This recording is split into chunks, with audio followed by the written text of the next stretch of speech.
One of the hardest and most exciting choices you'll ever make is choosing and deciding your career. Although chance may play a part, come prepared. Consider the rule of three. Rule number 1. Choose a career that is something you really like to do. Rule number 2. Do your research and choose carefully and thoughtfully. Rule number 3. Make it meaningful. You may consider becoming a psychologist if you are interested in working with people and have a scientific mind. Psychologists work in many areas of society such as business, health, education, and sport. They use scientific methods and knowledge about human mind and behavior to help deal with practical problems such as helping people overcome depression, stress, trauma, or phobias, easing the effects of parental divorce on children, helping to deal with addictions, helping alleviate educational problems such as dyslexia and learning disabilities, speeding up recovery from brain injury, helping to stop or prevent bullying at school or in the workplace, making sure that people are happy at work and perform well, helping the police, courts, and prison service to perform more effectively, helping athletes to perform better.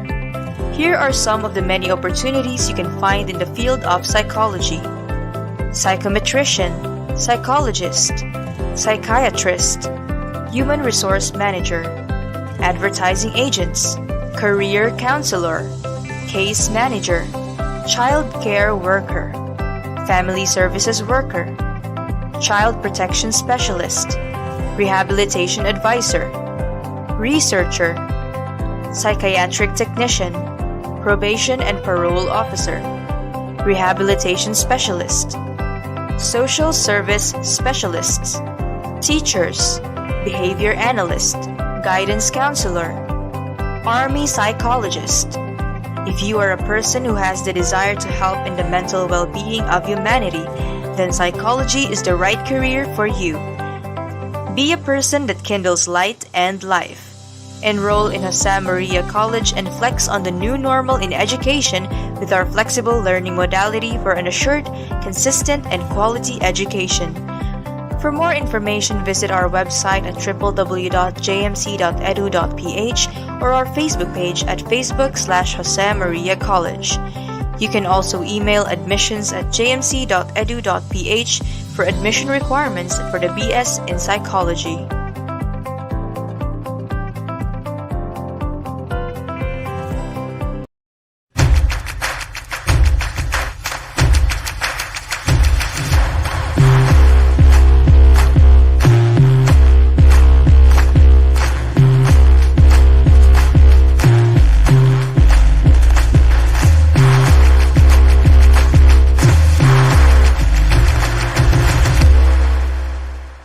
Good day, everyone!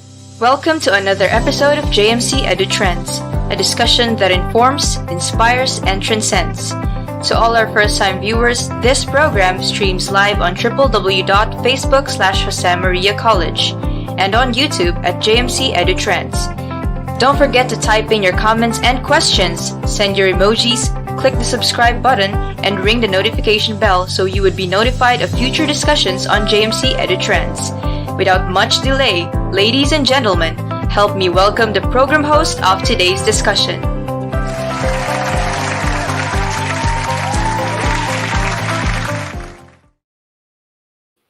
Hello sa inyo mga ka-JMarians! We would like to greet everyone a lovely Friday morning. Dame, why don't we make this morning not just wonderful, but also a day full of learning and new experiences? Tama ka dyan, Ate Fier. We've really anticipated long enough for this day to come. Absolutely, Dame. But anticipation comes with taking efforts and wishful thoughts that now come into reality. What are we waiting for? Sa ulit, good morning JMarians and to everyone watching this live program now. Kung saan man kayo ngayon, good morning. I am Damiel Potente together with Very Aizal Salmi, and we are your virtual host for today. Welcome again sa ating second psych webinar for this school year 2021-2022 entitled My Life, My Future, My Career, Forging a Career as a Human Resource Professional. We all know that this webinar series ay dedicated sa mga psychology students, especially those na undecided pa sa kanilang career in the future. Tama ka dyan, Fair. Pero doon naman sa mga decided na sa kanilang career, ay stay tuned pa rin kasi your presence is very much appreciated. To formally start our program, let us have Ma'am Abigail Grace Escobedo, the BS Psychology Program Head, for the opening remarks. Ma'am?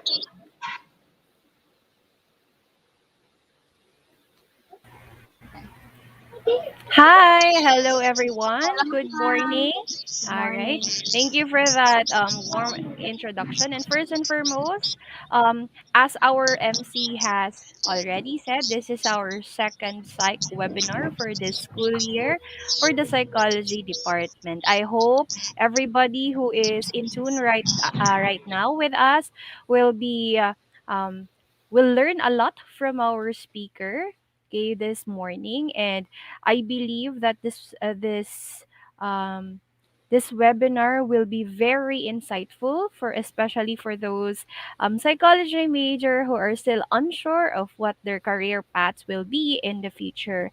And a short background from our guest speaker this morning.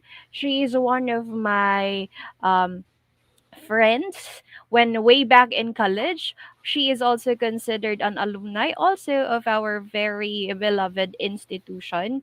And she is already here right now to really inspire everyone on the career path that she had chosen.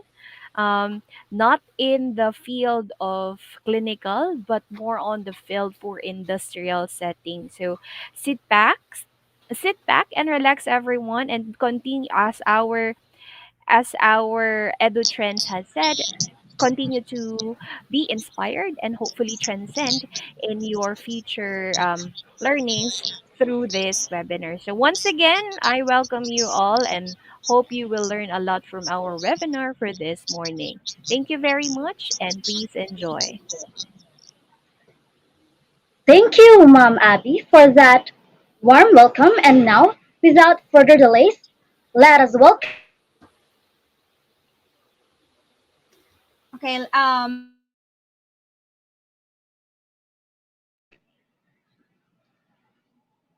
But first, a little background about our speaker.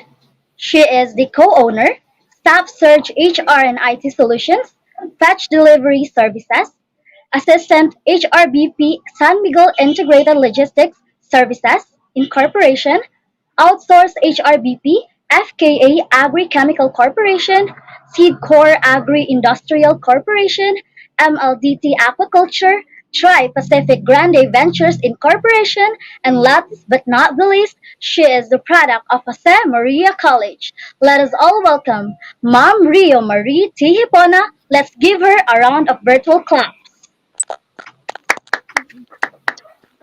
okay. Hi, ma'am. Welcome po. Good morning. Good morning po. How's your day po?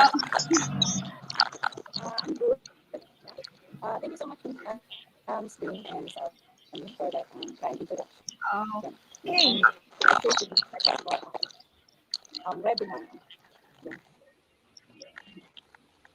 Um,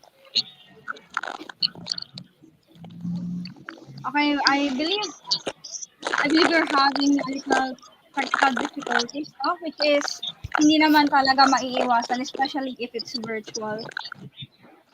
So, let us wait, no? Let us wait for a while. I'm sorry for the delay.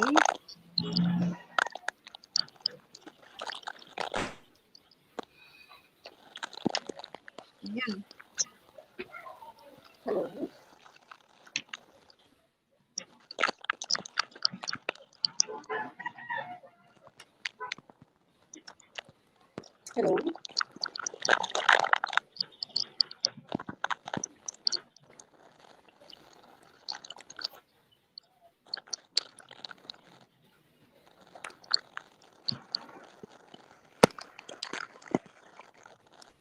So, ngayon no, we experience such difficulty, diba Dame?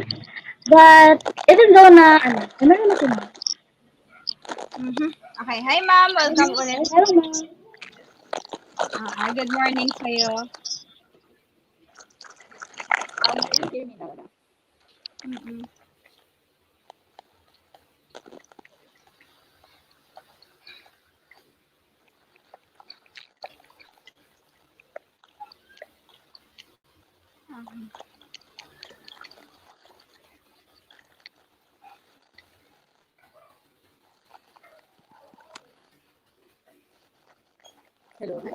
Okay, so hello ma'am. Hi ma'am.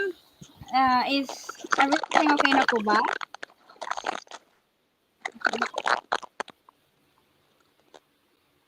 Mhm.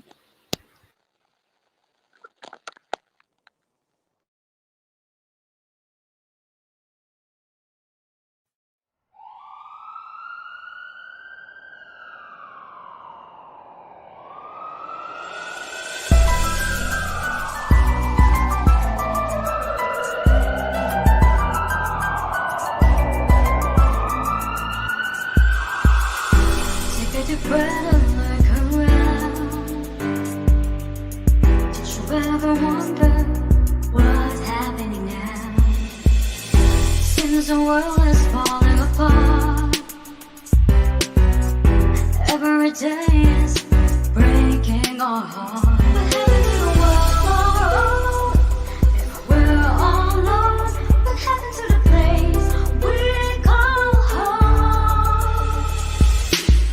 Like fireflies, there's something and me. Let's be one, you and me with unity. No matter what pain, no matter what strife, we can make it through with God on our side.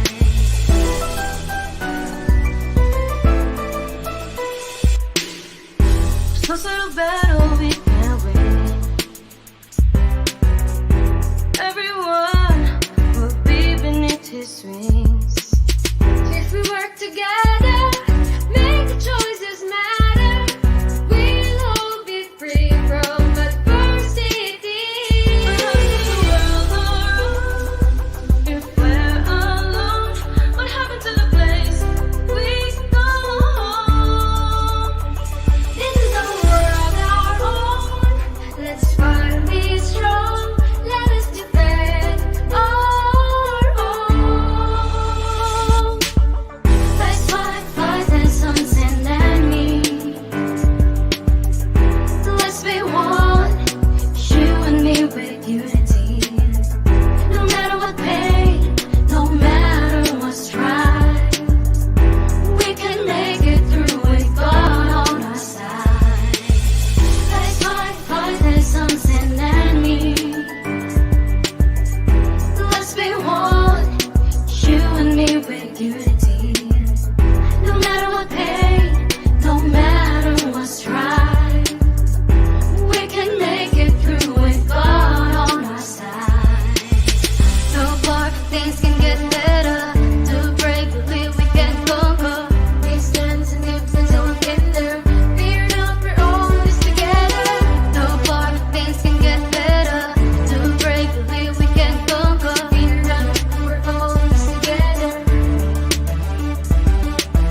coronavirus killed The number more of than people who 200,000. contracted the I can't say it coronavirus enough. continues to grow. Enough More than people have died. 1,600 We don't need Americans any are more infected. deaths like The crazy. virus has come knocking the China. Fighting the coronavirus is Spent weeks minimizing what is clearly a very serious problem.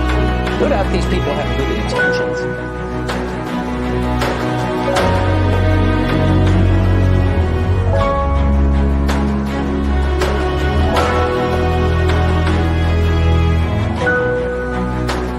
I think the pandemic has reminded us how we do not have enough doctors in the right specialties and in the right places. Since the beginning of the pandemic, if you would try to remember, doctors have been working round the clock in order to save the lives of people. And in the process also of doing this one, many dedicated doctors succumb to the deadly virus. And we know all that one in many news that we have seen. We also see hospitals overflowing with patients, understaffed, but then the battle continues. This in itself is a manifestation that the growing need for doctors in every corners of the world remain to become a reality and at the same time a problem. The path to a significant curricular reform is a difficult thing because of a variety of factors, to include the challenge of physical distancing, since we all know practice-based learning is the backbone of education, especially among doctors. We need to see patients. We need to harness our skills, knowledge, and attitude by looking at patients, okay, so that this would be able to enhance or forge our professional identity and develop an orientation to a patient-focused based care that would shape the practice of future medical doctors.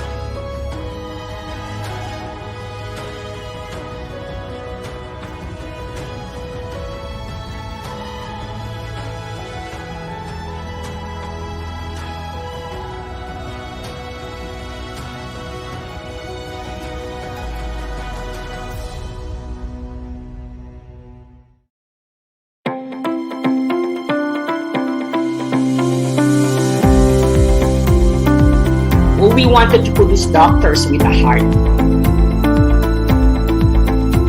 And our goal is also to define a unique characteristic that will be anchored to the local needs and national health needs of the people of Mindanao. I believe looking at the vision mission of the college and influenced by the universal healthcare law, I think we seek to envision and integrate a comprehensive approach that will be cost-effective, promotive, and preventive, as well as curative, palliative, and rehabilitative, one that would encompass the entire domain of the individuals and the population, particularly here in Mindanao. For we are trying to be committed in producing medical doctors imbued with a heart to serve and is willing to contribute for nation building in our country. And I think this is always a possible. This is always our strategic plan to set apart JMC as a college of medicine. We wanted to create doctors with a heart.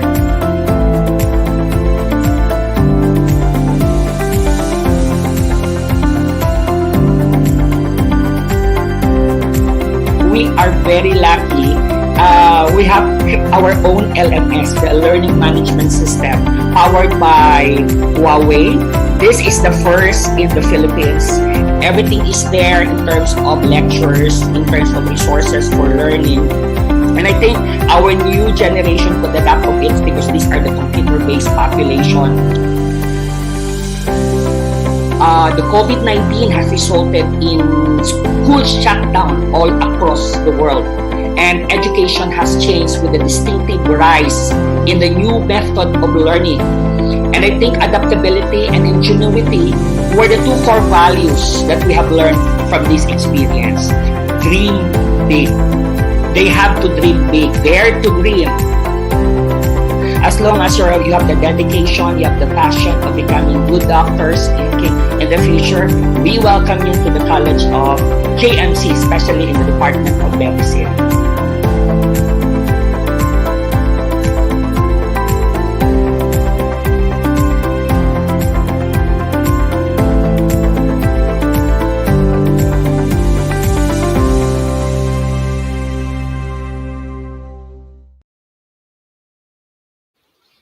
ulit sa ating mga viewers. We are really sorry for that difficulty.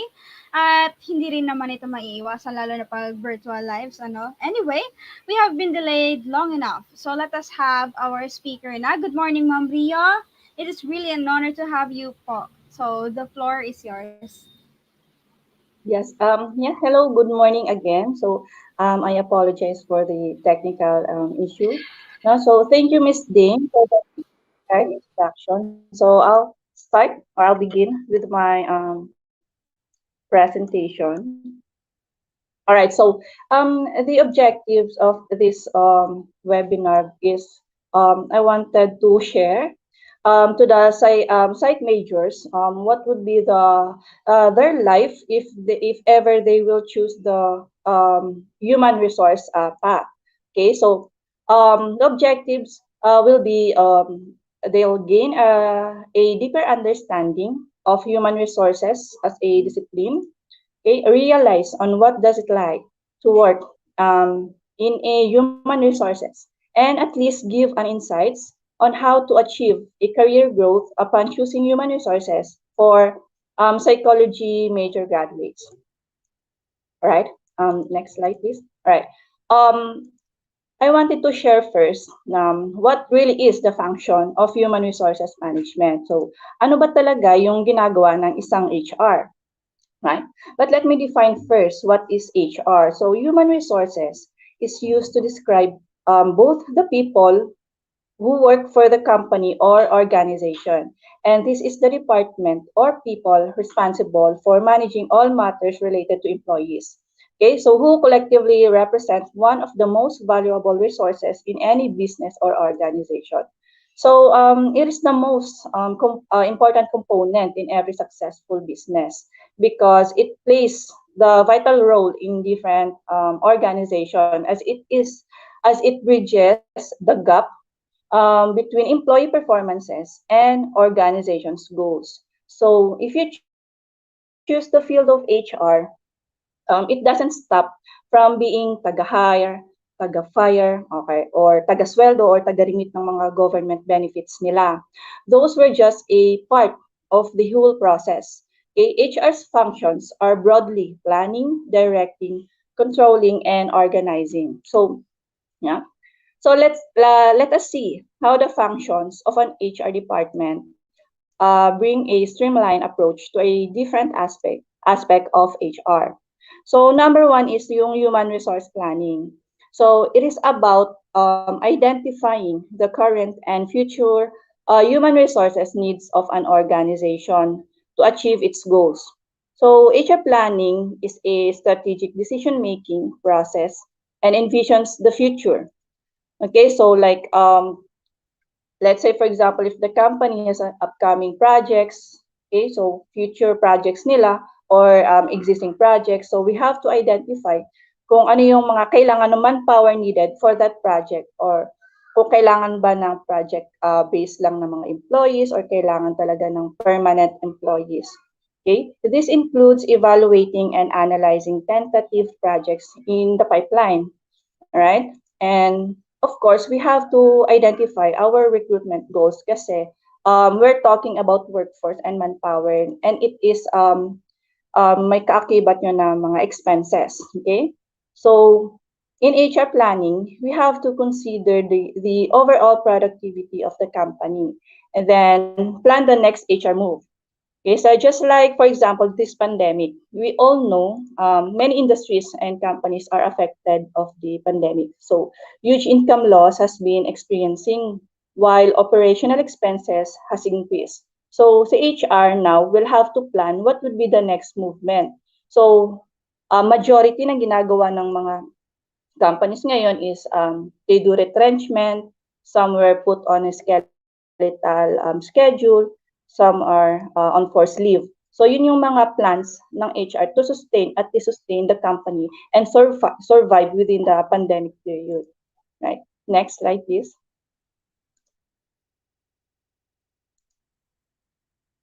Right. In recruitment and selection naman, it is the function na recruitment is about filling vacancies kasi. So it is the function na you will be the first hand to assess the applicant. So after estimating the workforce requirement or receiving manpower requests from other departments, okay, strategic recruitment follows. So you'll have to identify now ngayon what are the different approaches to be taken and what is the turnaround time for recruitment. So what factors may influence while you are sourcing for applicants. So dito yung strategies mo kailangan talaga updated. Okay? So what factors may influence? Let's say for example, allowed sa company na yung referral or yung mga family or relatives, kung allowed yon mas madali sa recruitment. Pero kung hindi, you'll have to source talaga from online and other strategies para lang ma-fill in mo yung vacancies na yon na hinihingi sa inyo.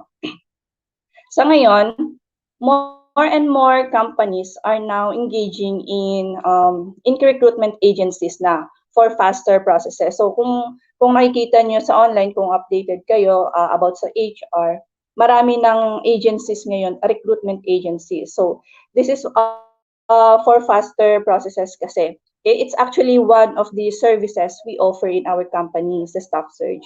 So however, it is important that companies come with job descriptions that set clear expectations on roles and responsibilities.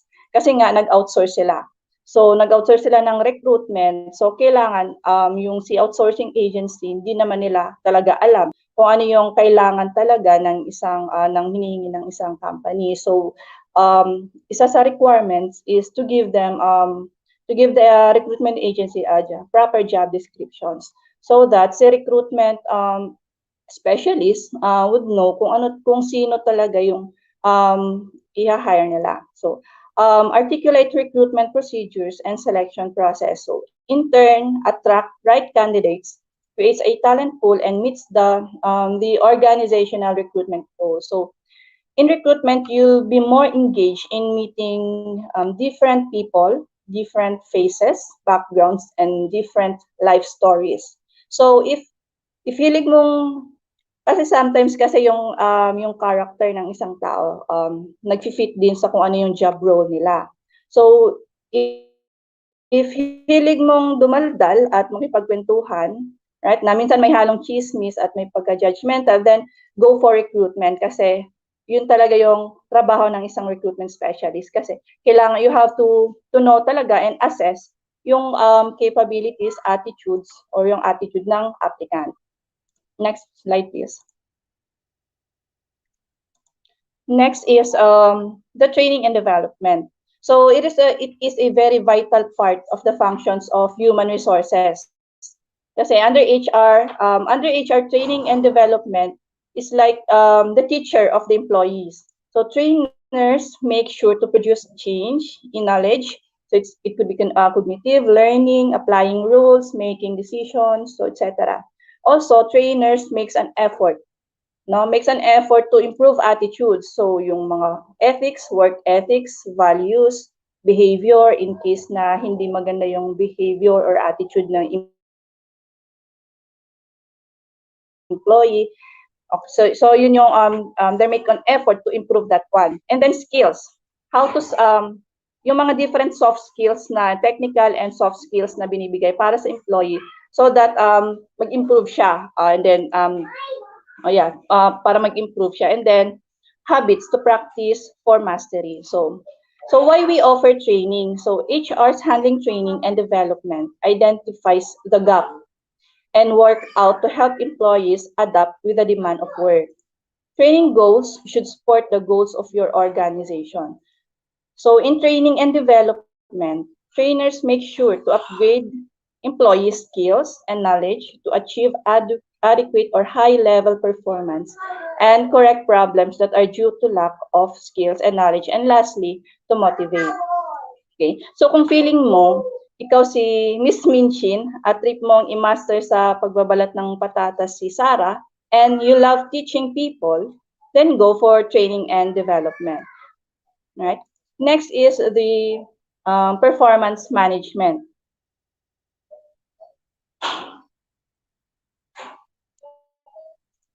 Yeah. So sa performance management naman, the aim of performance management is to ensure productivity by defining effective key results area. So yun yung tinatawag natin na KRA. Okay, when you engage, kapag nag-work na kayo as HR, mostly talagang may encounter nyo yung KRA.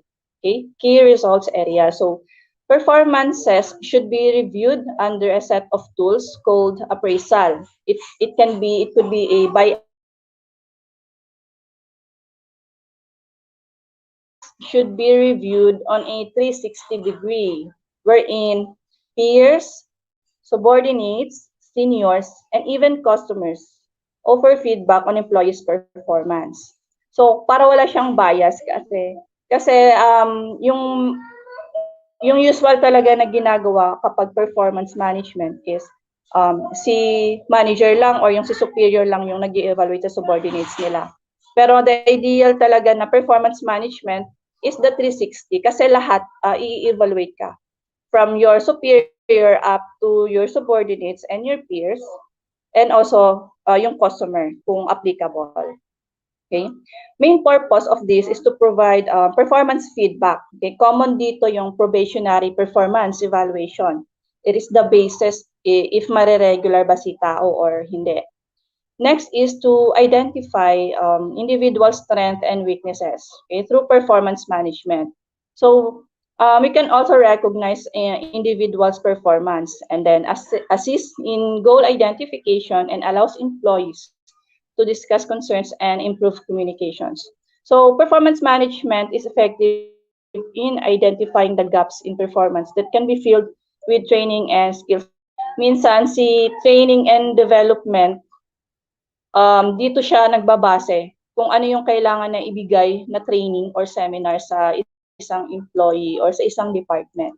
Kasi lalabas ito sa result after ng evaluation ng performance nila. Next is the next function is the employee engagement. Itong employee engagement is minsan siya nakakalimutan o hindi siya nakukonsider talaga as important. But actually, it is really important to motivate the employees. So a workplace approach that encourage employees to give their best each day, commit to their team's goals and organization's values. So employees need to feel passionate, energetic, and committed to do their work. Okay? So kung boring lang yung life nila sa workplace nila, they will be demotivated. So hindi sila nagiging productive if they are motivated. Okay? This translates into employees who give their hearts, spirits, minds, and hands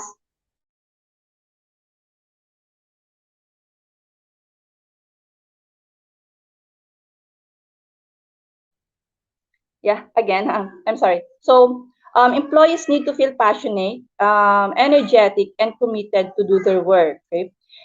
This translates into employees who give their heart, spirits, and minds and hands to deliver a high level of performance to the organization. So how we gonna do it?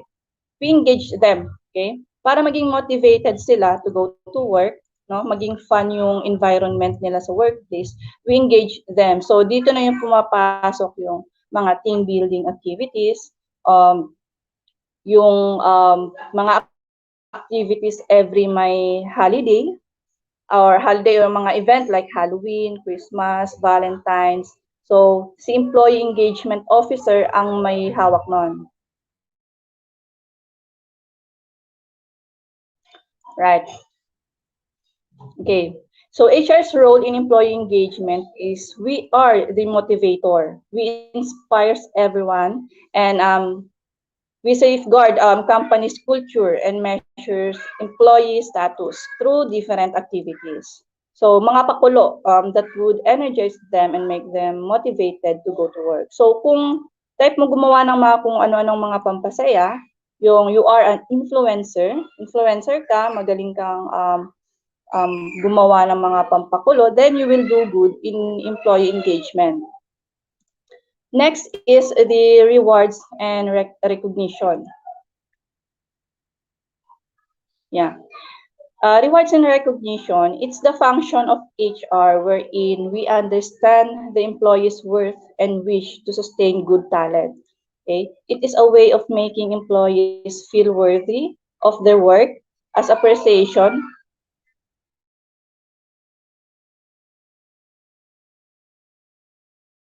Yeah, making employees feel worthy of their work as appreciation serves as the best motivation. Okay, rewards and recognition can be monetary or non-monetary. So, common dito yung monetary, yung mga bonuses, incentives, pero malaking impact din yung mga non-monetary like travels, yung mga gym membership na gym, spa, massage. So yung mga little lang na mga rewards, it could also motivate them na they will feel appreciated pala sila. Okay, next is the compensation and benefits. Right, in compensation and benefits, it's all about salary, benefits, and privileges. So ito yung monthly salary na nire-receive nila or yung daily, and then the benefits of the government mandated benefits, yung mga SSS, PhilHealth, and Pag-ibig, and other privileges na binibigay ng isang company sa isang employee. So it's really important na this function is really important kasi ito yung talagang after din ng isang employee kaya nagre-retain sila sa isang company. So compensation and benefits administration ensures that all employees receive their correct salaries and contributions on time and with full compliance with all the regulatory mandates. Okay? This includes paying government mandated benefits and taxes. So this HR function of Comp and Ben is very vital kasi majority of the based on my experience, majority ng inaalisan ng isang empleyado is yung benefits nila. Kapag si company hindi nagbabayad on time or kulang-kulang yung nire-remit nila. So, kailangan talaga kung sino yung HR na naka-assign sa compensation and benefits, kailangan talaga i-follow niya talaga yung kung ano talaga yung right and due for the employee. So, as what I've said earlier, hindi lang siya taga-compute ng sweldo or overtime, okay? Or taga-remit ng ng mga benefits nila. The role of HR in this is also constantly monitoring industry salary benchmarks and matching industry standards, including easy compensation and compensation deliverables and faster processes. Right. So though Comp and Ben is routinal, it is one of the very sensitive functions of HR. Kasi dito madalas may reklamo or concerns yung mga employees kapag may discrepancy sa kanilang sweldo. Kasi after all naman, money is all the prime motivator that drives an employee to work. So kung kulang-kulang naman talaga yung mga sinesweldo nila, hindi nasali yung overtime pay or yung mga holiday pay. So, of course, they will be demotivated talaga, right? Then, this HR function also, ang medyo walang engagement sa employees. Wala siya masyadong engagement kasi routinal siya and more on clerical work siya. So, if gusto mo ng peace, okay, if you're the type of person na gusto mo ng peace and comfort of exactitude and routine of numbers, then go for compensation and benefits. Right? Next is the succession planning. Right? In succession planning, as an HR function, succession planning is an initiative towards monitoring and working an existing employee's growth path such that he can be promoted. So it's like identifying the potential successor or tagapagmana of one of the critical roles or vulnerable positions in an organization. So importance of succession planning is for continued business and continuity during critical times. So meron tayong tinatawag na kapag wala itong tao na to, na-hamper yung operation. So hindi na pupush through yung project or kapag wala lang siya, let's say may emergency, nag-leave or kung ano nangyari sa kanya,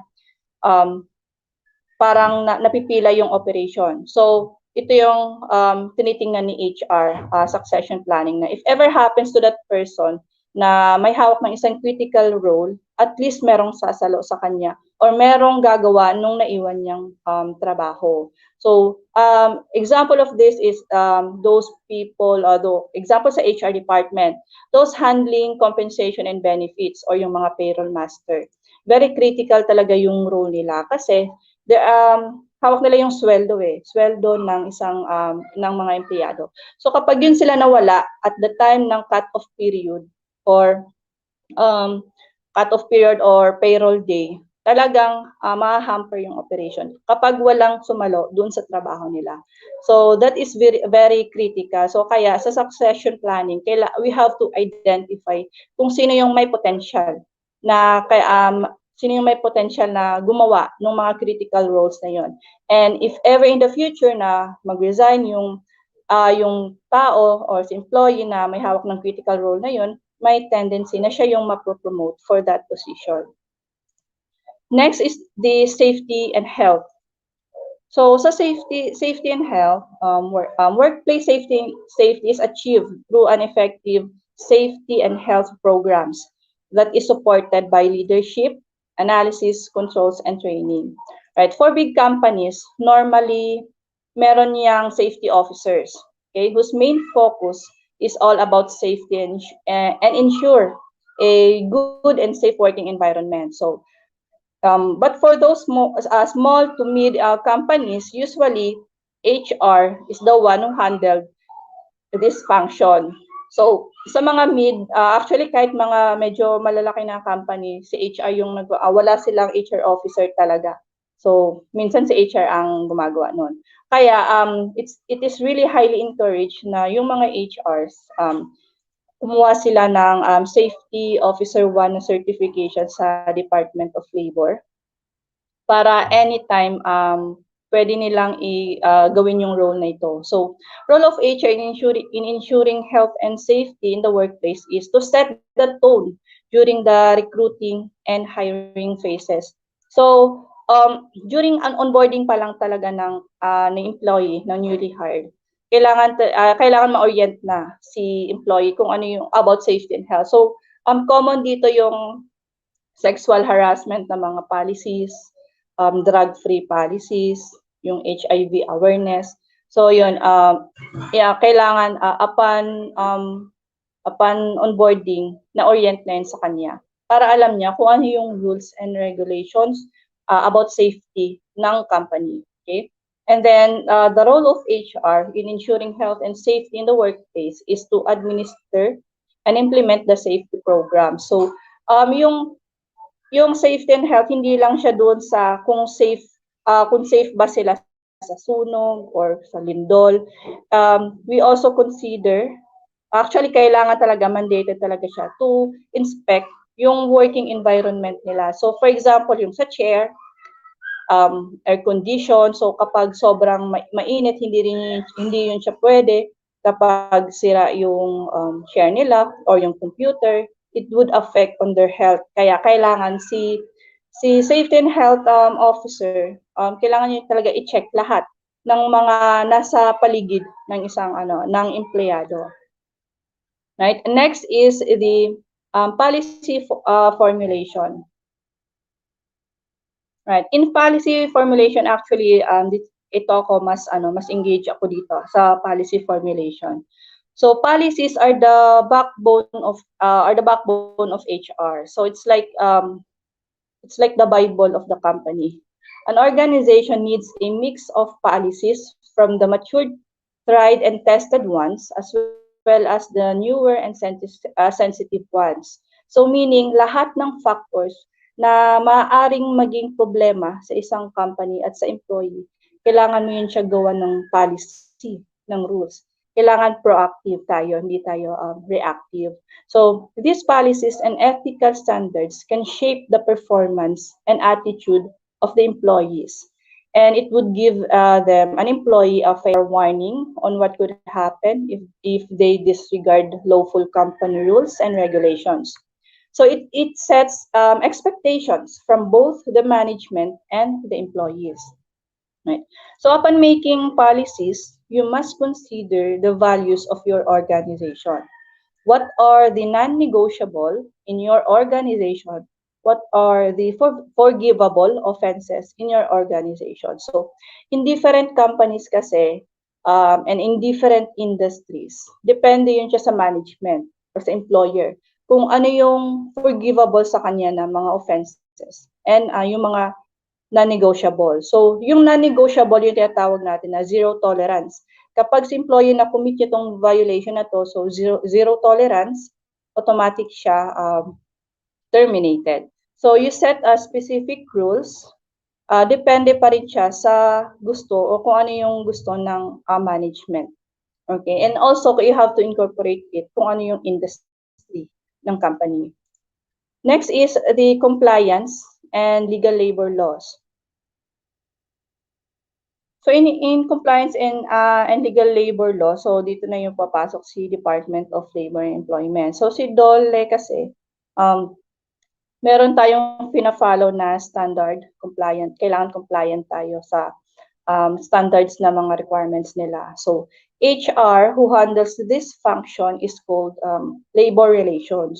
So they ensure that the organization are compliant with the standards of the labor law or labor code of the Philippines and make sure that the company is protected against committing any violations and non-compliance. Kasi kapag may mga violations na nangyari or hindi compliant si company, meron yan siyang mga nakaakibat na mga penalties. So medyo mabigat yon at costly expenses yon ng company. So si labor relations, he or she made sure na kailangan talaga compliant 100% si company. And it is one of the very important functions ng isang HR also. So it prescribes the rules for hiring and termination.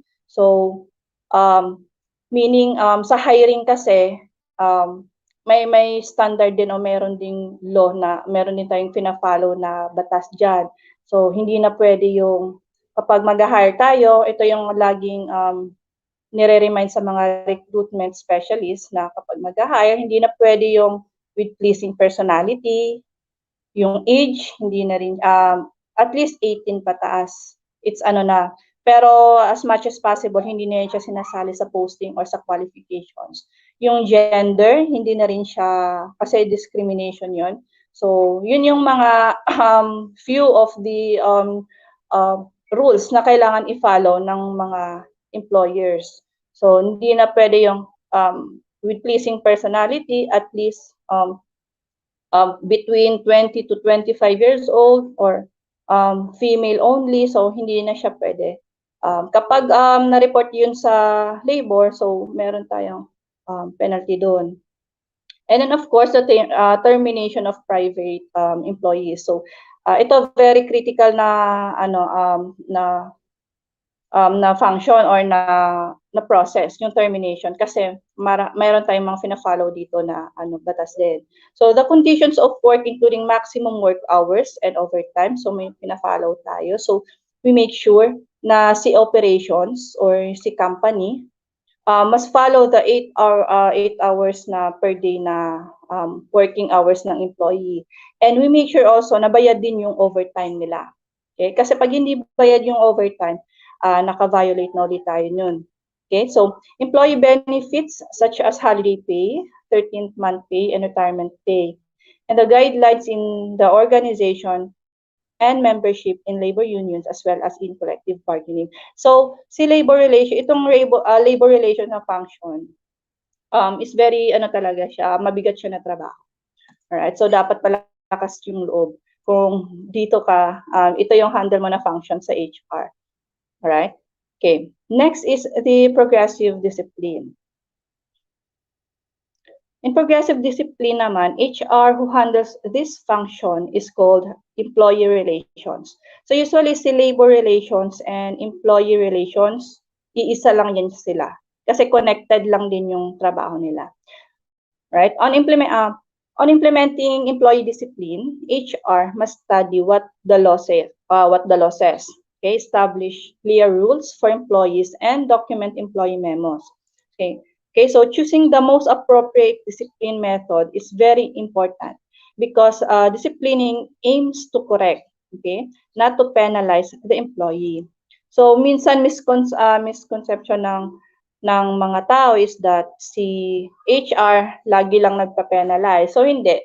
We do disciplinary action to correct the employee, to correct the behavior kung meron mang mali sa behavior, nag-violate siya. So hindi yung para i-penalty siya, hindi yung para ma-suspend siya or ma-terminate siya. So hindi yun. Para ma-correct siya. And penalty should be progressive.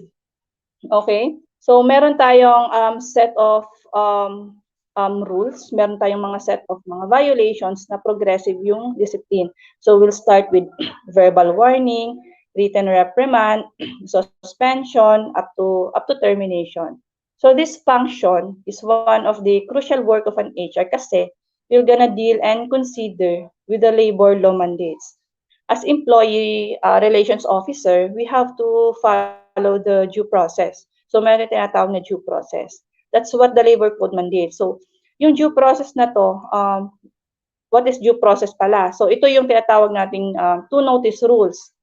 First is NTE, notice NTE is notice to explain, and then NOD, notice of decision. So including series of admin investigation na yan. So kailangan detailed oriented and everything must be documented. Okay? Kailangan matibay yung loob kapag nasa employee relations ka. Matibay yung loob mo kasi magdidisiplina ka. And your employees has different attitudes, different personalities, and different mindsets. So hindi lahat ng mga napapatawag sa HR na didisiplina madaling kausap. Meron yan siya, mixed emotions yan, iba-iba yung mga nire-react nila kapag nakakatanggap sila ng memo. So kailangan matibay yung loob kapag nandito ka sa employee relations. So kung mahilig ka mag-imbestiga at detailed oriented ka, go for labor relations and employee relations. Right? Next slide, please.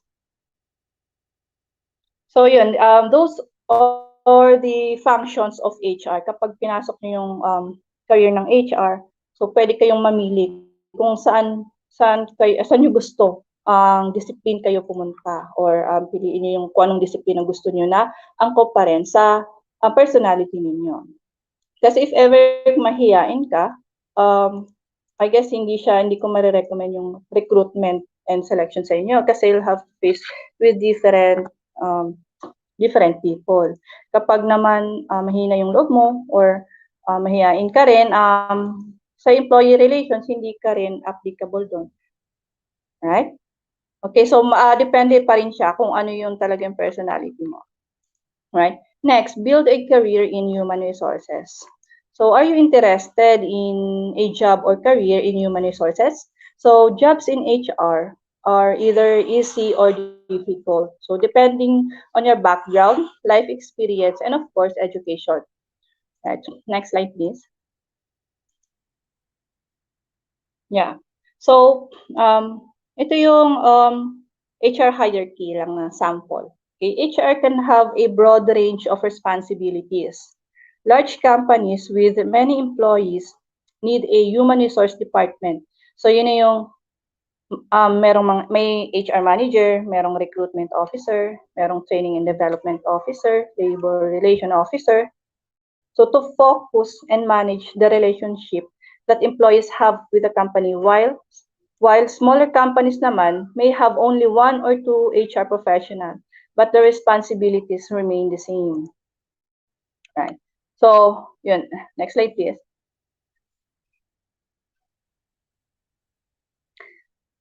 Alright. So, dito I'll discuss with the entry level. So, of course, kapag newly fresh graduate ka pa, so dito pa tayo sa entry level. So, sa entry level positions, dito yung mga HR assistant, HR associate, ang mga staff, recruitment staff. So, sa HR assistant, help HR managers with basic duties and administrative tasks such as payroll, data entry, assisting employees, and recruitment. So, si HR assistant basically, nag-a-assist siya sa isang specific role. Let's say, for example, nag-assistant siya ng isang recruitment specialist or ng training and development. While HR associate naman, HR associates answers employee questions about payroll and benefits. They also organize staff, paperwork, and job application. So, basically, si HR assistant and HR associate, pare-pareha lang yan sila ng, ng workloads. Next is the individual contributor. Next slide, please. Yeah, all right. Individual contributor. So, sa individual contributor naman, dito yung medyo may experience ka na.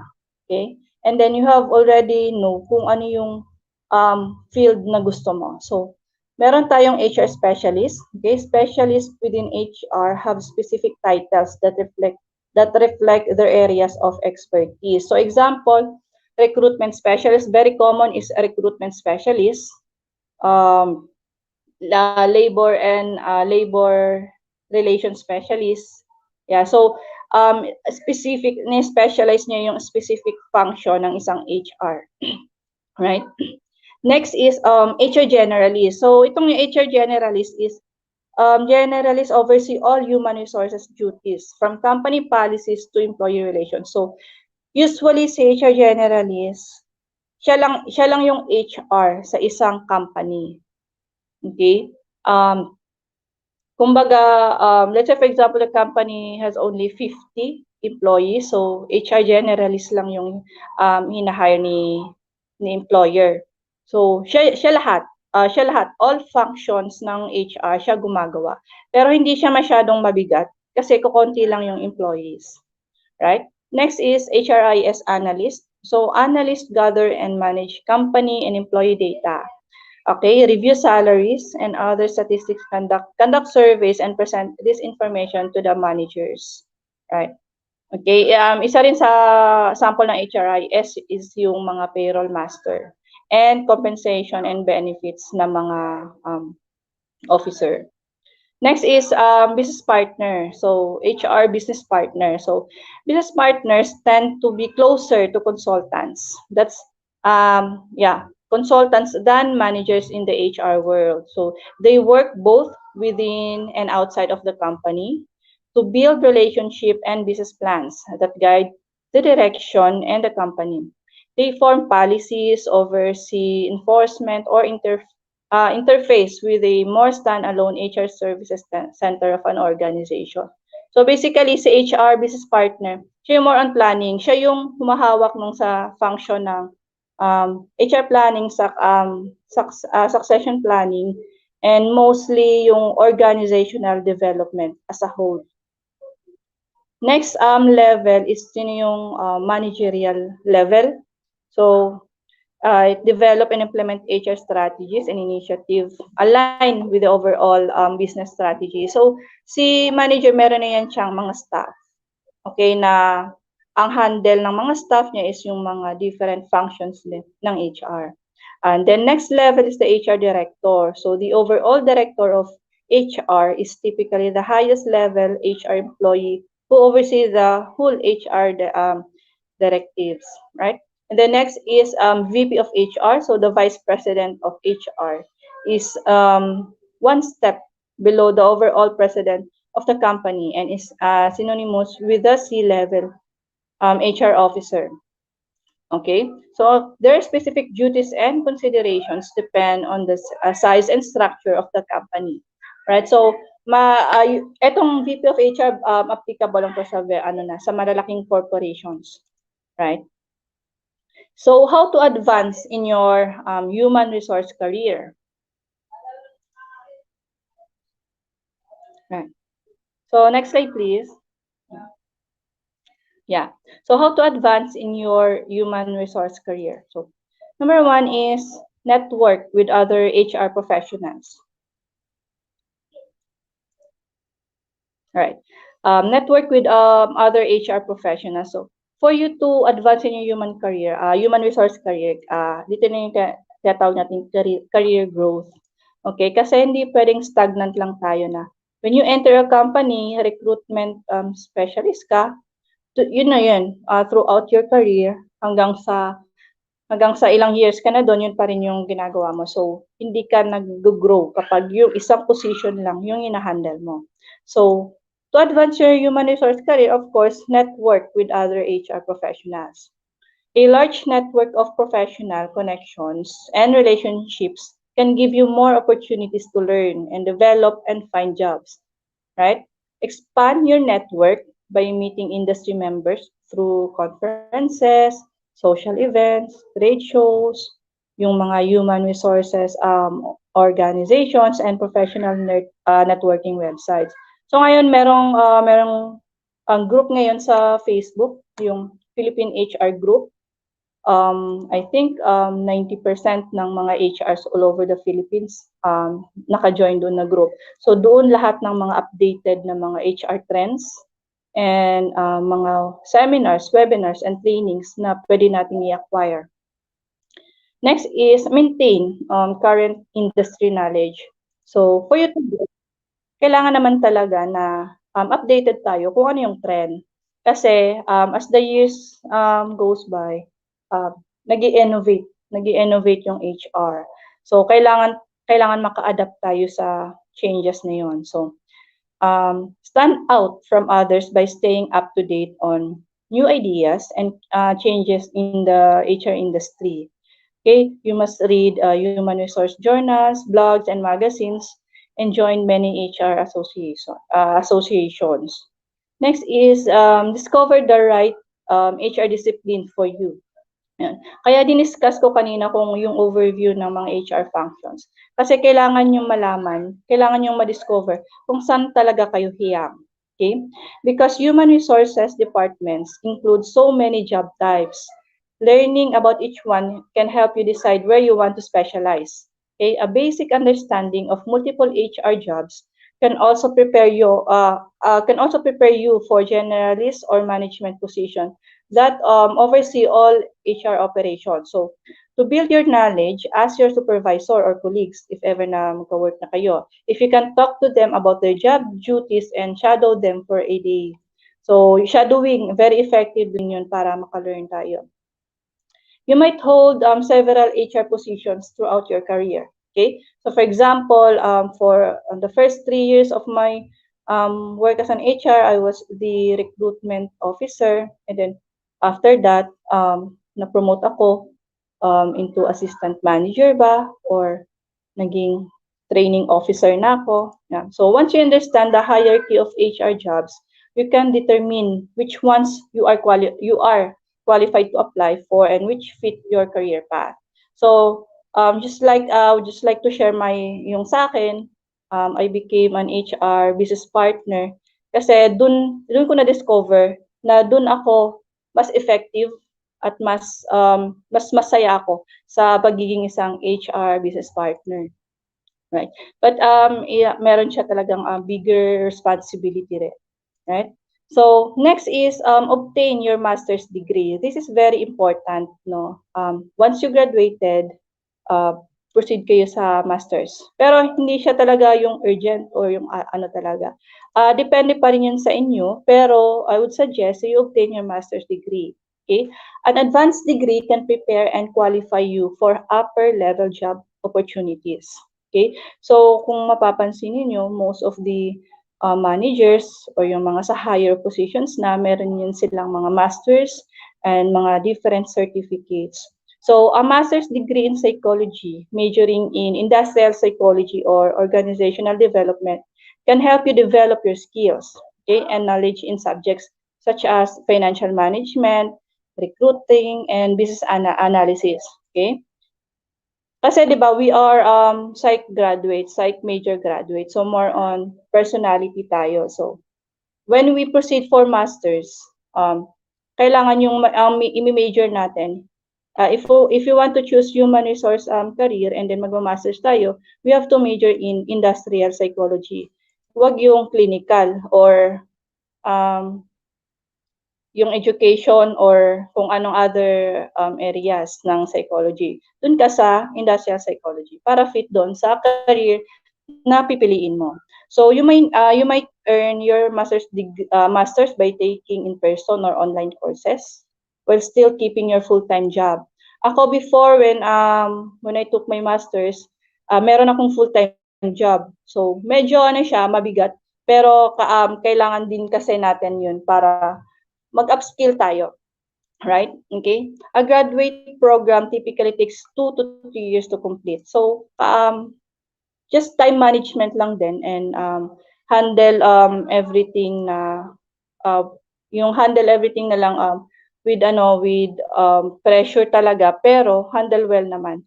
Okay? So, kailangan marunong ka ng time management and you can handle everything na hindi maapektuhan yung trabaho nyo and as well as hindi rin maapektuhan yung studies nyo sa masters. Right? For psych major graduates, yun nga, focus on organizational psychology subjects or industrial relations. Okay, to understand, okay, bakit kailangan industrial, bakit hindi clinical? Of course, we have to understand more. Okay, we have to understand more the concepts because those concepts can be applied in HR. So you have to know the technical knowledge in HR, especially the labor law. Okay, so wala naman kasi sa subjects natin sa psychology yung labor law. Siguro when we tackle lang yung sa HR, human resource na subject na tatakil natin to, pero hindi siya talaga yung deep knowledge of labor law and business analysis. So, kailangan natin yun siya. Then next is get certified.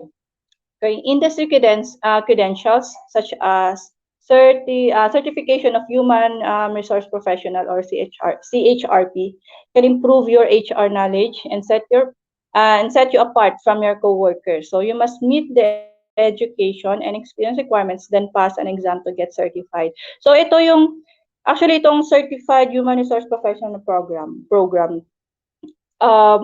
It's a private institution. Pero ito yung mostly na ginagamit or kinukuha ng mga professionals natin. So yung isa sa mga qualifications niya is at least you have an experience, at least 2 years experience in HR. And then of course, you completed your bachelor's degree. And then after that, when you already have a work experience as an HR, 2 years experience as an HR, you can apply to get a certification in human resource professional. So kung makikita nyo sa mga mostly mga HR professionals, mga CHRP na. And it is, kapag CHRP ka, nare-recognize ka abroad, specifically in Canada, Singapore, Australia, New Zealand, and Hong Kong. So,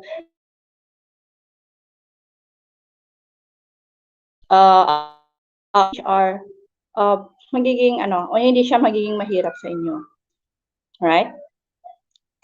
Next is, what does it like to work in human resource?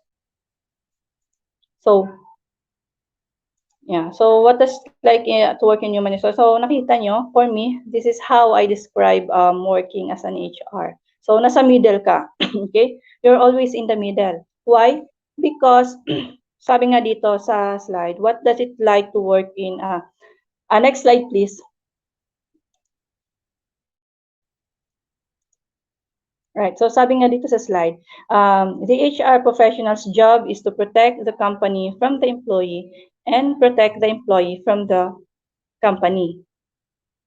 Right? So dapat nasa middle ka. Hindi ka lang pro-employee, hindi ka rin pro-management. So, because you need to meet the expectations of the management and uphold the welfare and rights of the employees. So HR's job is really tough but immensely rewarding, right? So, bakit ko sinabi na you have to meet the expectations of the management? Of course, yung company, meron tayong mga organizations goal. So, kailangan natin yun ma-meet. As well as, kailangan din natin alagaan yung mga employees natin.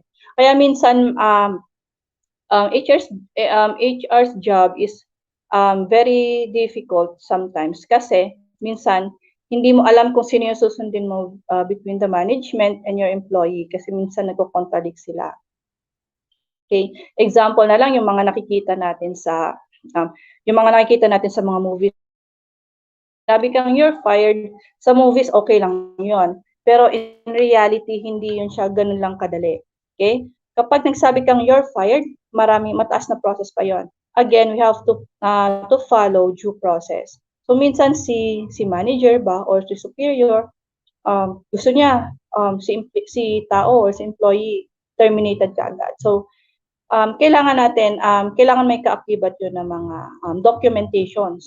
And we have to see if we follow the due process. Kasi kung hindi yun siya basta-basta matatanggal. So, kaya laging nasa middle si HR kasi si management, kung may gusto siya at hindi applicable and hindi pwede, makaka-violate tayo sa labor law, kailangan natin siya, the role of HR is kailangan natin mag-advise. I-advise natin sila na ito sir, ma'am, hindi siya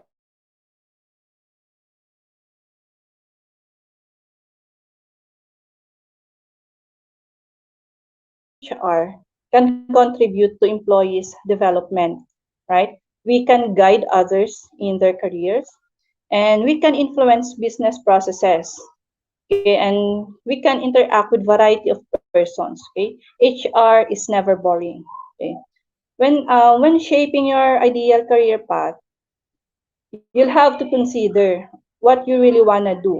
Okay, you might want a profession that offers a chance to help people, provide an opportunity for growth. Okay, or you want to work in variety of tasks.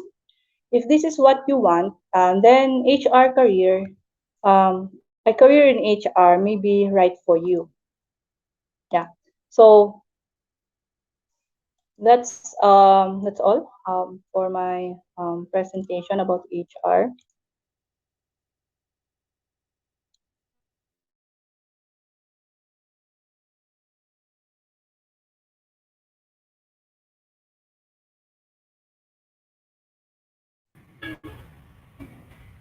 Miss Lim.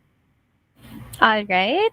Okay, thank you very much, Ma'am Rio, for that very insightful topic regarding a life or a career in terms of choosing a path towards human resource and technically for industrial setting.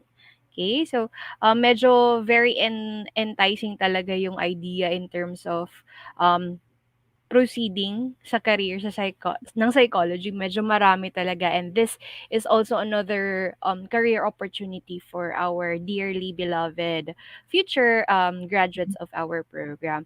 Now, I do believe that our chat box has been filled with questions. So, I guess this will be the time for us to really try to address some questions. Ma'am Rio, okay lang po? Sige, alright. So, first question for this morning is from Juvie Belleza. We have, hi po, this is, actually, Ma'am Rio, Juvie Belleza is already a fourth year student. So, parang, ano na talaga yung, ano niya, parang papunta na dun sa unemployment. So, parang nagre-ready na ito siya. So, from Juvie Belleza, hi po, pwede po bang mag-apply as HR kahit di pa nakapag-obtain ng RPM or Registered Psychometrician License?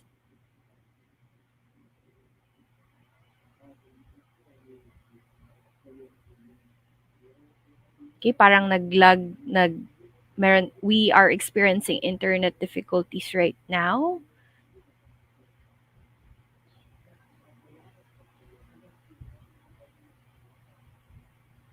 Okay, Damie? Hello, Damie?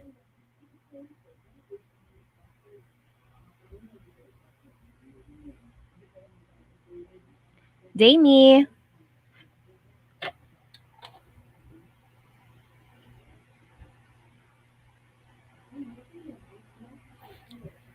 All right. So we are very sorry for the technical difficulties that we are really experiencing right now. Okay? Ganito talaga yung mga problems natin recently, no? Due to the internet.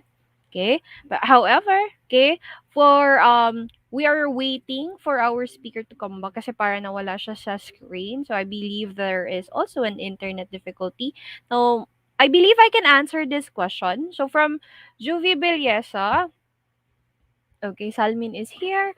Let me check first. Okay, sige.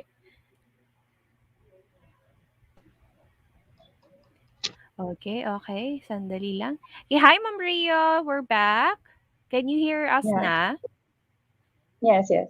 Mhm. Alright, sige. Follow up again for the question of Juvie Belleza. Pwede po ba daw mag-apply as HR kahit di pa makapag-obtain ng RPM license?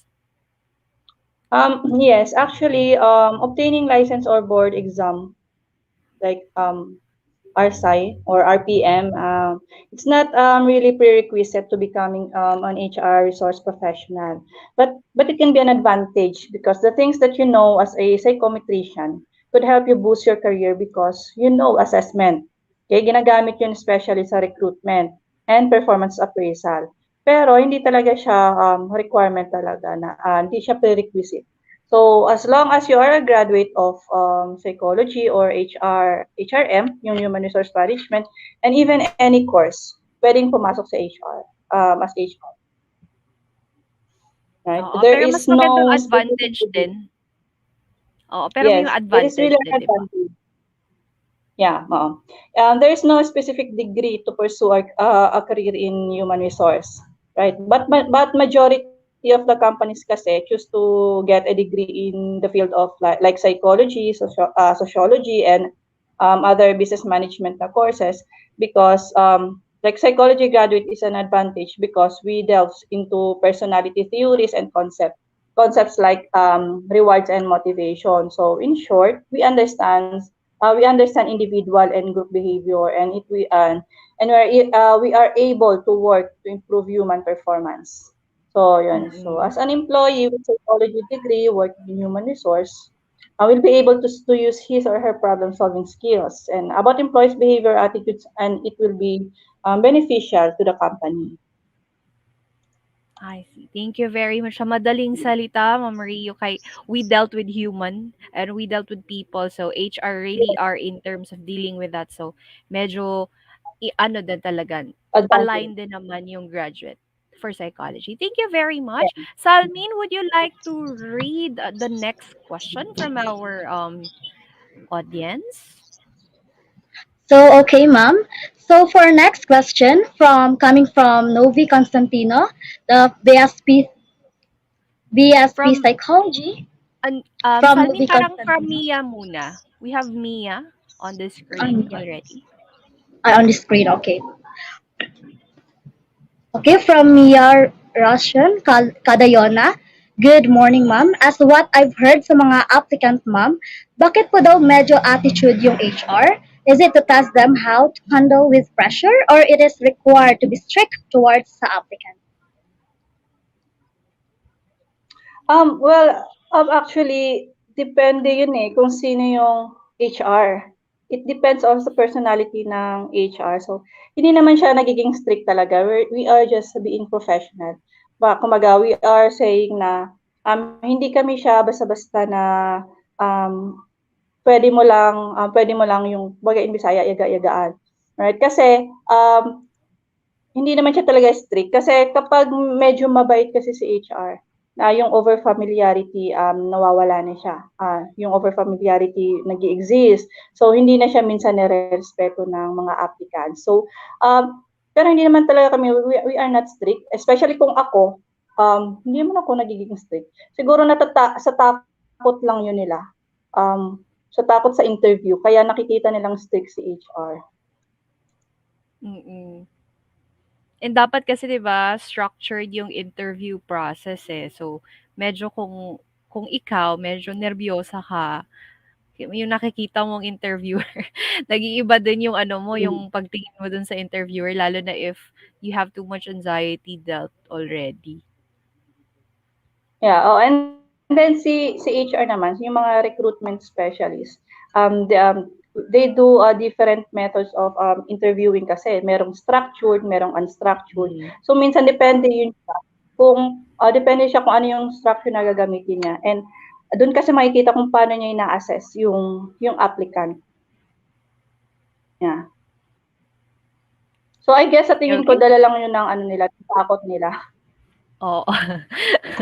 Thank you very much. Thank you for that question, Mia. Okay, next tayo, Salmin. Okay, for our next question from Angel Desabil. Hi po ma'am, sa tingin niyo po, bakit nasasabi ng marami na ang HR ay para sa kumpanya at di para sa mga tao? Alright. So as I've discussed kanina earlier, no, dapat nasa gitna si HR. Hindi lang siya dapat pro-employee, hindi lang din pro-management. Kailangan neutral siya or nasa gitna siya kasi dalawa yung kailangan niyang i-take care eh. So kapag ano yung question, bakit nasabi ng marami ng HR pala sa kumpanya at di pa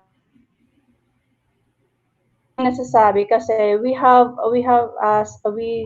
set specific rules and regulations. So minsan hindi yun siya hindi nag-agree doon yung mga employees kaya nasasabi nila na pro management sa HR. So pero hindi naman talaga pro management sa HR. Ginagawa namin kung ano yung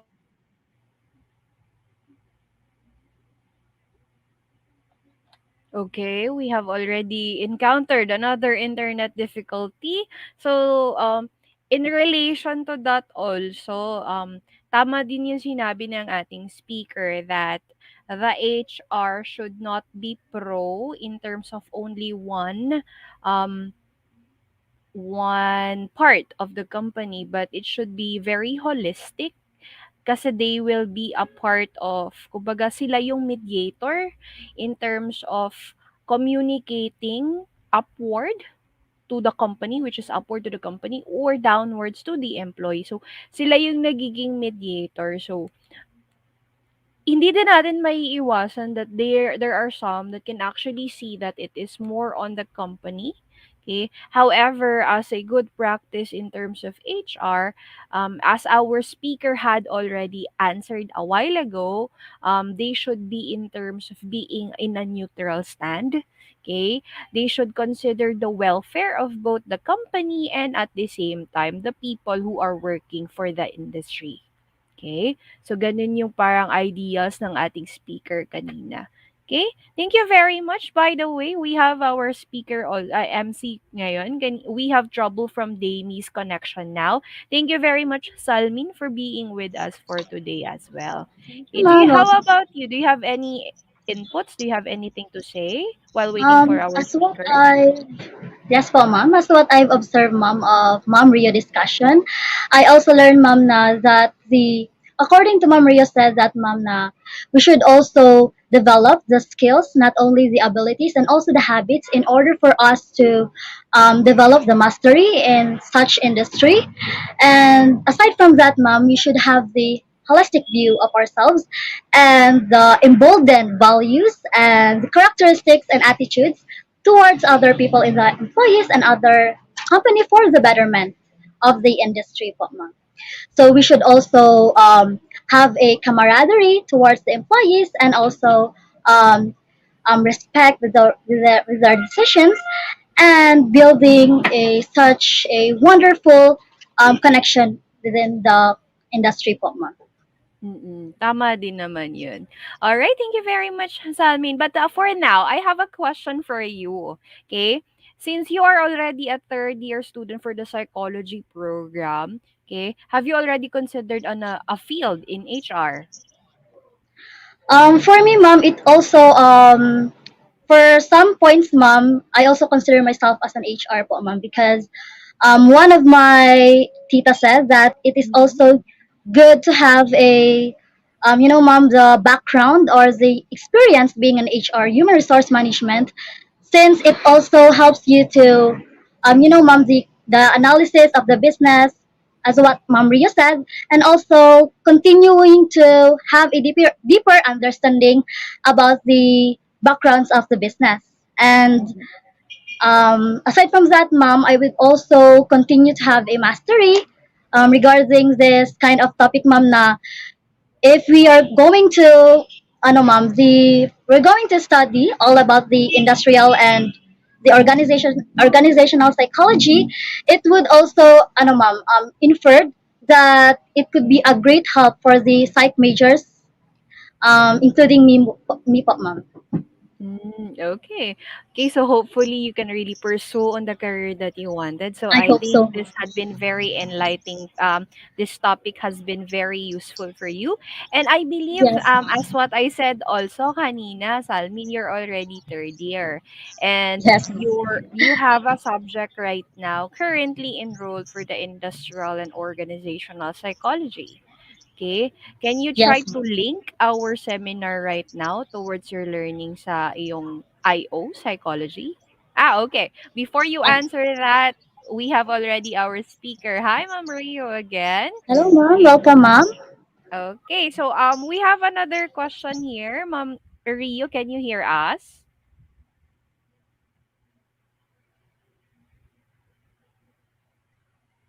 Hello, Ma'am Rio.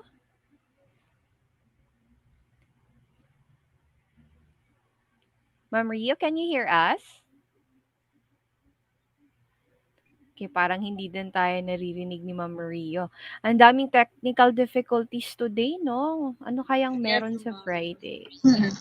Okay. Alright, sige. While waiting, Salmin, can you try to answer the question? For me, ma'am, it also link the discussions of Mom Rio, which is very helpful for us, ma'am, the psych majors, in enlightening those kind of discussions in the industrial and organizational psychology.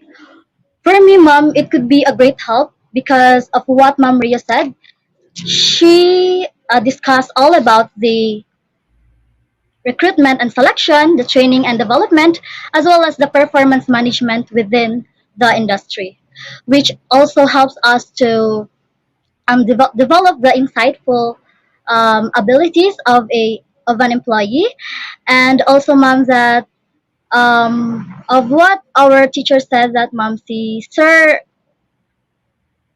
which is Alvin. Sir Alvin, ma'am, that also, ma'am, the which is he really focused on the Hawthorne effect, which is Mm. also the observation within the employers, which is if meron yung boss, ma'am, the applicants or the employees would really na panic, and also they will really observe and they will really change their behavior if there is a boss. And Mm. sometimes, ma'am, for some reasons that if wala yung boss, siguro meron tayong ginagawa na extracurricular activities or such as na hindi naman inclined sa ating work. Because since nga yung boss is not, hindi ka na o-observe, so yung attention mo is wala talaga sa work mo. Minsan nagtatalk ka sa mga ka-employee mo. So that would be the explains din, ma'am, so what scenario happens in the industry po, the Hawthorne effect. All right. Thank you very much for that. That was very insightful. Nakikita ko talaga that you are really learning something from the course that you have just enrolled. Okay, naalala natin si Hawthorne effect. And yes, Hawthorne effect is a study before that was actually not conducted based on observation. However, parang nagkaroon siya ng revisions, then it came up from Hawthorne studies, it became to Hawthorne effect, which is undeniably parang nakuha mo din yung ng effect na yun. So good job with that, Salvin. Okay, and I believe there's still an internet connection problem. So I can answer some of the questions right now kasi medyo ano din, marami din tayong questions na napipending. So let me just try to answer some questions that I can actually answer. Okay, so we have we have here from Novi, our current psychology program president. Ma'am, pwede po na masters ng ibang field tapos want to apply sa HR? Well, I do believe this had been already stated from our speaker na it doesn't really matter, okay, as long as you can see that it will be an advantage and it could be aligned towards the task or responsibilities that is under the HR department. So for example, if your master's is in the field of psychology, technically this will be aligned because we are focusing more on building relationships and handling human growth development, and even sa industry we are also aligned. Pero for example, yung sinabi din ni speaker natin kanina, that if you plan to go for proceeding for masters and you already have the career plan towards being part of the HR community, so it's best to choose the major that is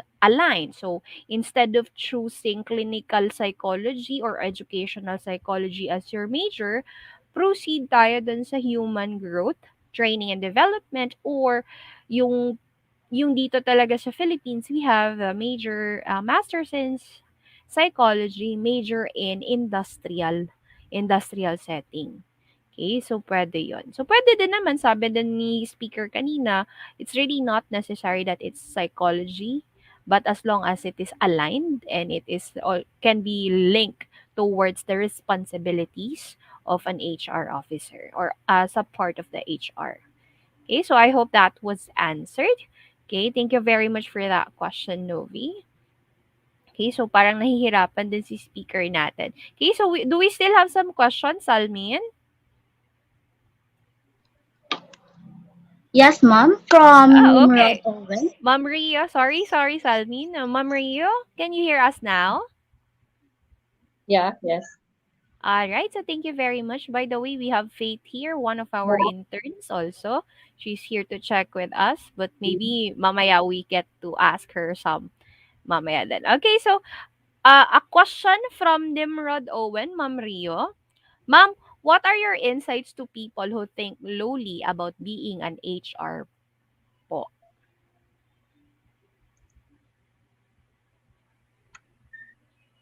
Yeah. Hello, Ma'am Rio?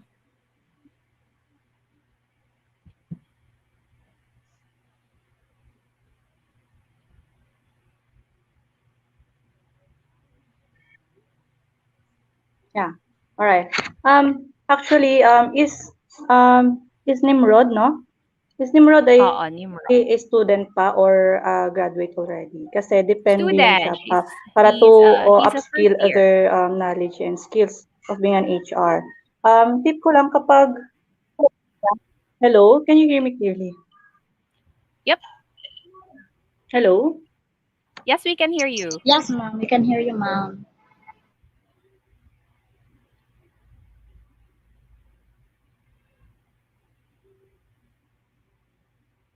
Grabe, no? Grabe, ang hirap talaga ng internet ngayon. Okay, bakit kaya? Okay. All right. This one, I cannot really answer this. So I would really also like to know the answer of Ma'am Maria regarding this question of Nimrod. Okay, so medyo experience-wise talaga dito yung question eh. Okay, but, okay. Alright, so I think Ma'am Maria is here. Yeah, sorry for the internet It's connection. okay. All right. So, yeah, if si Nimrod is a ano pa student, no, or graduating Yes. student, I would First year say pa si na Nimrod. all right. So feeling mo lowly ano about being an HR, hindi ka pa sure or parang hindi ka pa confident to work as an HR. So as a student, no, I would suggest na be active in school organizations. So to practice your leadership kasi when we are in ano kasi kapag active tayo sa mga school organizations, sa practice natin yung leadership natin, kasi parang tayo yung mga student councils sa workplace. Okay, tayo yung puntahan ng mga tao for concerns and questions. So kung sanay ka ng makipaghalubilo sa tao or making or being a student leader, kung sanay ka na being a student leader, so then that would really help you para maging effective as an HR. Kasi As an HR, you will also organize events, take care of the welfare of the employees. Kaya kailangan you develop your communication skills. So you have to have a confidence to speak to executives of the company and to the other employees. So kung student ka pa lang,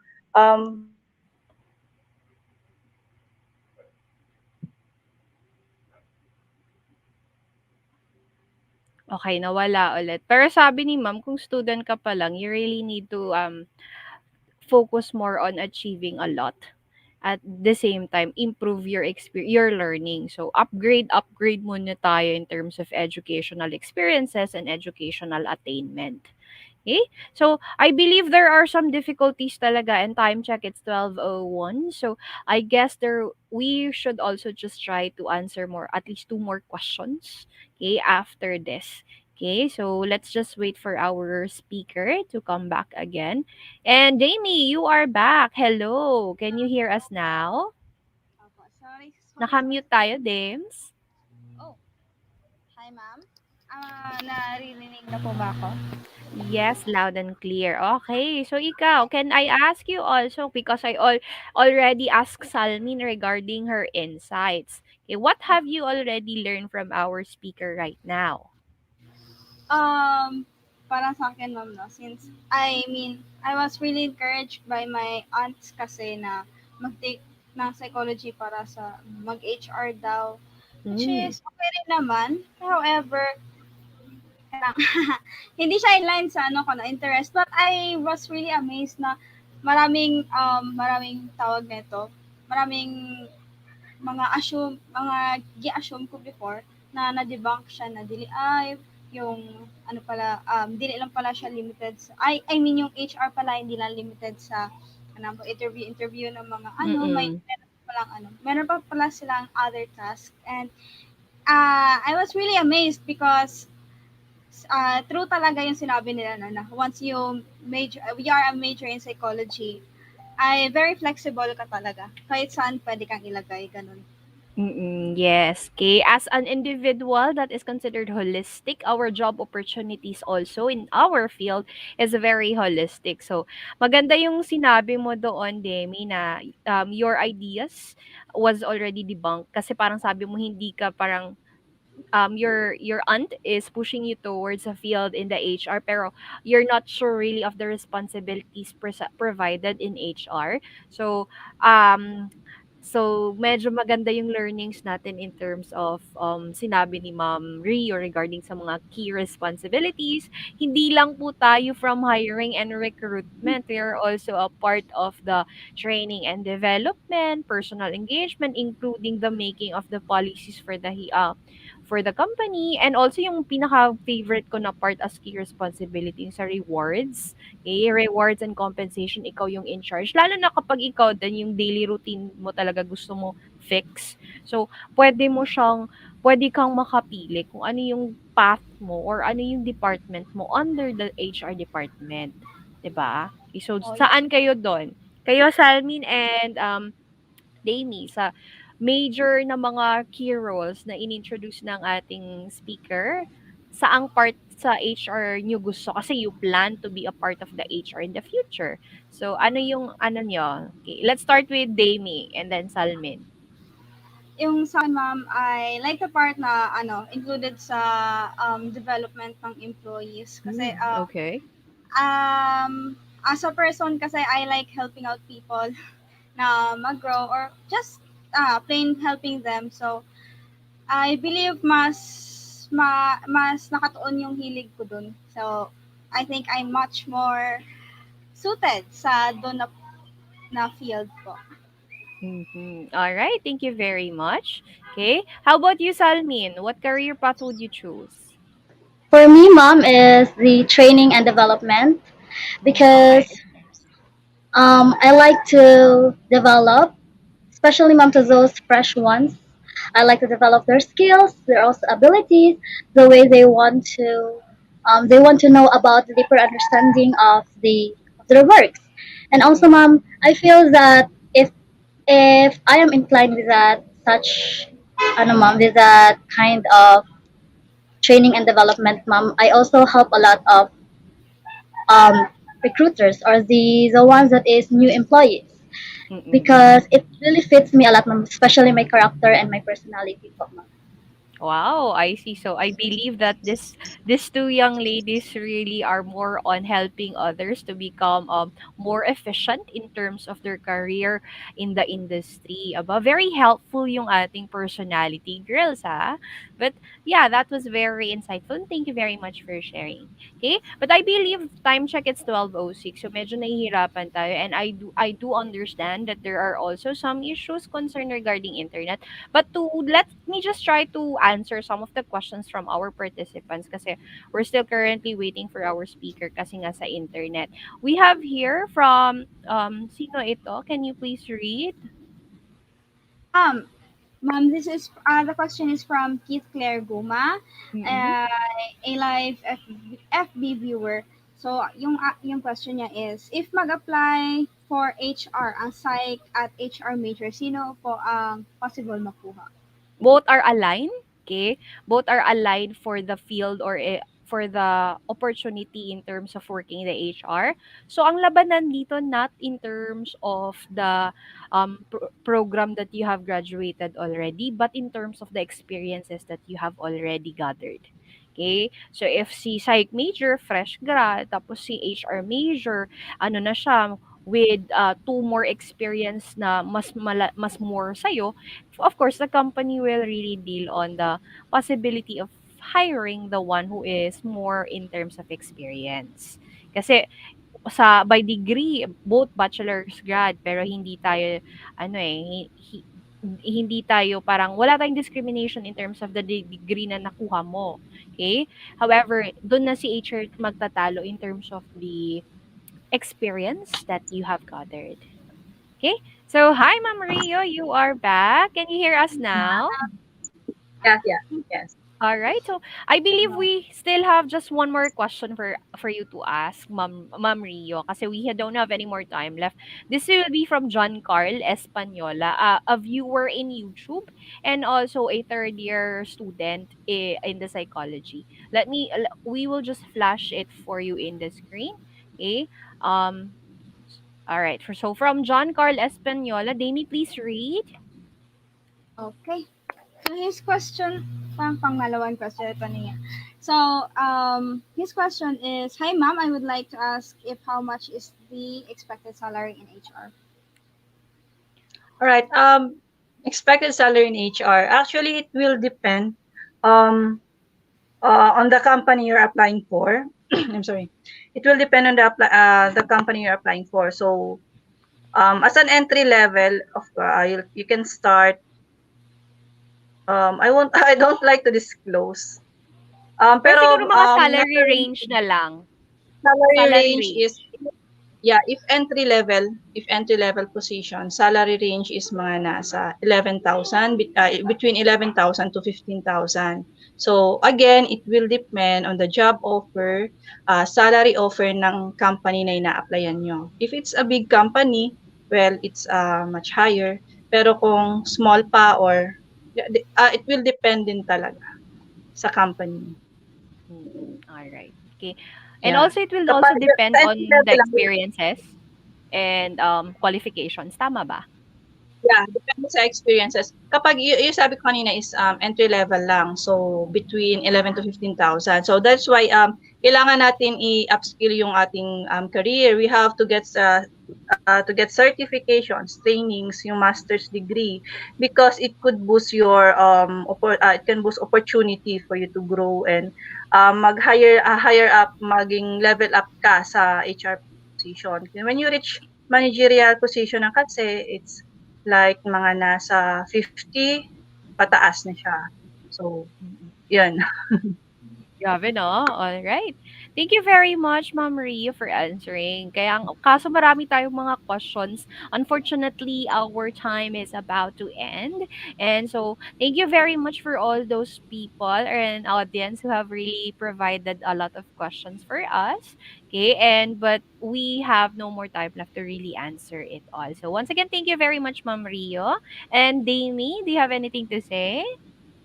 I just would like to thank ma'am for her for her discussing the um, topic and for sharing her expertise and of course sa pag ano na rin pag answer ng questions. Yeah. So for me, no, I was really enlightened by the fact na ano pala I mean yung assumptions ko regarding industrial psychology is has been debunked and I it made me interested sa field. Wow. So thank you so much for sparing us your time. And I believe I mean, we have, as a token of gratitude po, ma'am, we have prepared a certificate of appreciation to you po.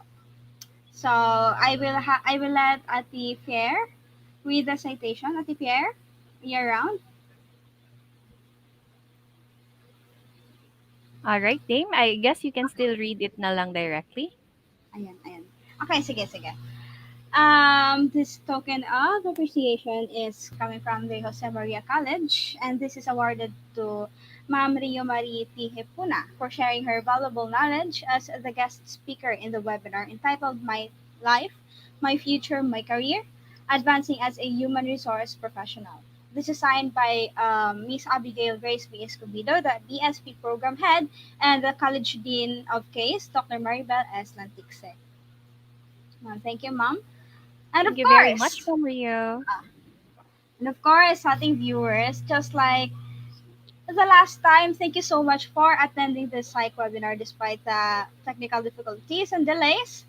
And as our appreciation to you, of course, we will be giving also a certificate of appreciation, and let me read the citations to you. Okay. Again, for the certificate of appreciation. Mm-hmm. For the live viewers.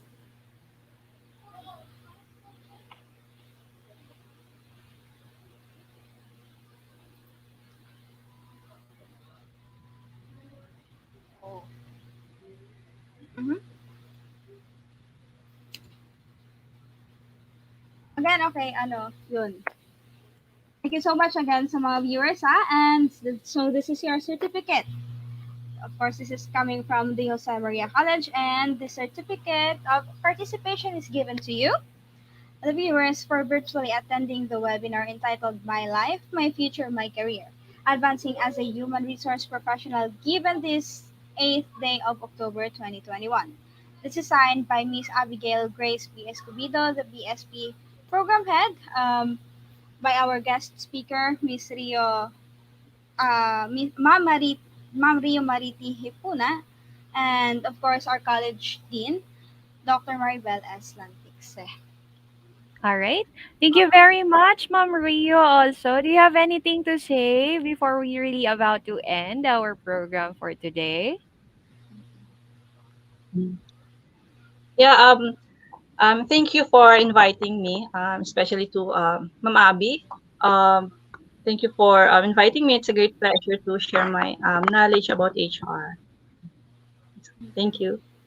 All right. Thank you very much also, Ma'am Rio, for giving back to our dearly beloved institution. Also, and also for our soon-to-be graduates of our program as well. So, madadamihan na yung batches natin na dadagdag sa batch namin ni Ma'am Rio. All right. Thank you, Ma'am Rio. Thank you very much. And it was a very good and very insightful um, webinar for today. And we hope sa susunod ulit, not only for webinars, but soon face-to-face na naman ng mga seminars, we will really appreciate if we can come back again with us. Once again, thank you very much, Ma'am Rio, and see you next time. See you, Ma'am.